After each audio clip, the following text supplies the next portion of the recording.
Hey guys, Josh here, and today I want to talk about the Demon Drop Table Improvements update and also this new Treasure Hunter, which is pretty much a reworked version of the Wheel of Fortune. So firstly, with this update, Demons won, so they got the drop table reworked, and here's a list of all the demons. So Abyssal, Imps, Lessers, and Greaters, they had their drop table reworked. They didn't actually do Tormented Demons, which I guess they still have like a decent drop. They still have the dragon limbs for the crossbow, so they probably didn't need too much reworking. But I think that's like the only drop there really. Like claws are worthless. Some of the mini loot just isn't really worth picking up. So I guess that could have done for rework, but not in need of a rework as much as some of these ones. So I haven't actually tried this update out because really, I mean, the main thing was to rework the small loot. So there's not really going to be much money making to be done here anyway. The main thing here is actually Abyssal Demons, and they now drop the new Abyssal Wand and Orb. So these are level 75 dual wielding weapons, and they are non-degradable and can also cast the Slayer Dart spell. And it had the old Staff of Light spec. Oh no, actually no, I think just the built-in like Staff of Light effect, which is possibly still in the EOC version one. But there's a 1 in 8 chance to reduce the rune cost of any spell it casts to 0, which isn't useful, I mean, at all, to be honest, just because no abilities use runes, and since you're going to be using abilities most of the time, it doesn't have much of an effect. I mean, unless you momentum a lot, then I guess that's fairly useful. The Wandom Orb can only be attained while on a Slayer task, so you can't just go and camp Avies to try and get a Wander Orb, which will definitely just sort of make it a bit more valuable. A lot, like, it'll be a lot more of a rare drop, so I guess that's kind of nice. It was annoying because I didn't manage to get an Abyssal Demon task to go and try it out, but I mean, I think having Slayer only drops is definitely a good way to just make Slayer a bit more profitable, and also just to make it so you can't just camp these monsters.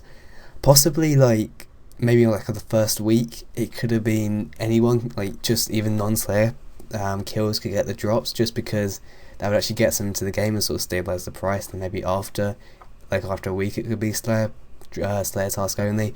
But I mean, it doesn't really matter too much. I'm assuming the Wand and Orb are a fair amount. But yeah, so that is basically all the update. There wasn't too much. This was more of a filler update really, but it wasn't one of the polls, so they did manage to get us out.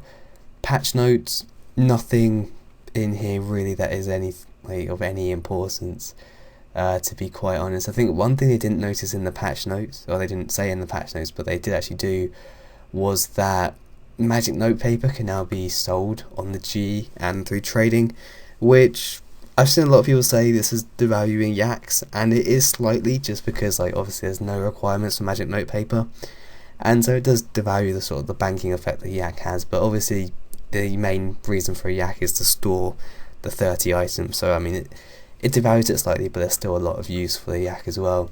One thing I just see here is actually players tanking the bomb, so being a bomb tank at Virago now has a chance of earning drops from the kill, so that's just like sort of like rebalancing that slightly. That's always quite cool. And lending items, you can now do that after 72 hours, so I'm not really sure many people lend items, but I mean, to be honest, that's probably one of the major updates in this patch note. So that is basically it for this update really. So the last thing is just this Treasure Hunter, which is basically the Wheel of Fortune but like slightly reworked really. What it is, I can actually just show you in game here now. So if we log on and wait for the spinny wheel to go, I'm just currently training some divination here, trying to just like power through it before the bonus XP weekend really. If we go to the tab, obviously you've got the new interface, Treasure Hunter, and I've currently run out of keys, so I can't spin anything. But basically this is the new interface, and it shows you sort of everything here. Interestingly, I can't actually click anything since I have no keys, so I can't really show too much here. Basically it shows you the number of keys you have, and the keys are just spins now, same sort of thing. There's also these, I think it's Hearts of Ice or something like that, and these allow you to select which skills you can sort of exempt from being spun, I guess. So I mean, I've got 99, well, I got max combat, so I could say I could use one of these hearts on attack and just say, when I spin the wheel, because it essentially is still spinning the wheel, when I spin it, I can't get any lamps or XP on attack. So I guess that's quite a nice feature there. Just means you can get XP in what you want, really.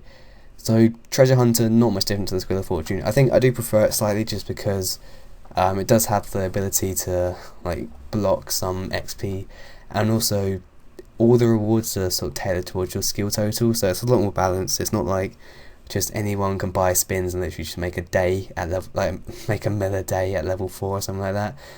It is a lot more balanced, and I mean it's not a major update obviously, but it is still better than the Wheel of Fortune.